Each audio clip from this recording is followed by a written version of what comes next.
Hi hello నమస్తే welcome to AN media. ఈరోజు మనం డిస్కస్ చేయబోయే టాపిక్ ఏంటంటే ఐపీఎల్లో ఫస్ట్ ఆఫ్ ఆల్ మనం డిస్కస్ చేయబోయే topic Sunrisers Hyderabad team, మన తెలుగు టీం గురించి ఫస్ట్ ఆఫ్ ఆల్ మన ఛానల్లో స్టార్ట్ చేయబోతున్నాం. ఈరోజు మనం డిస్కస్ చేయబోయే టాపిక్ సన్ రైజర్స్ హైదరాబాద్ టీంలో ప్లేయింగ్ లెవెల్లో ఎవరు ఉండబోతున్నారు అనేది ఇవాళ మనం డిస్కస్ చేద్దాం. ఫస్ట్ ఓపెనర్గా వచ్చేది ట్రావిస్ హెడ్, అభిషేక్ శర్మ. వీళ్ళిద్దరు ఊచకోతకు వస్తారు. ఓపెనర్గా వచ్చేటోళ్ళు ఒకరు చిన్నగా ఒకరు ఫాస్ట్గా ఆడతారు కదా, వీళ్ళిద్దరు మాత్రం సిక్సర్ల మోత మోగిస్తారు. థర్డ్ ప్లేస్లో వచ్చేది ఈశాంత్ కిషన్.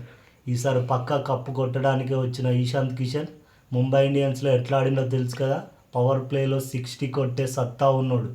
ఫోర్త్ ప్లేస్లో మన కుక్కట్పల్లి క్లాసన్, నిలబడి సిక్స్లు కొట్టే అంత సత్తా ఉన్న మగాడు. ఫిఫ్త్ ప్లేస్లో మన తెలుగు కుర్రాడు నితీష్ కుమార్ రెడ్డి.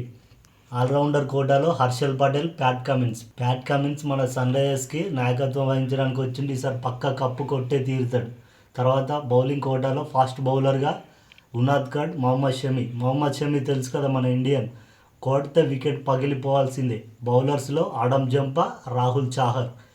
వీళ్ళు మన ప్లేయింగ్ లెవెన్లో ఉండరు.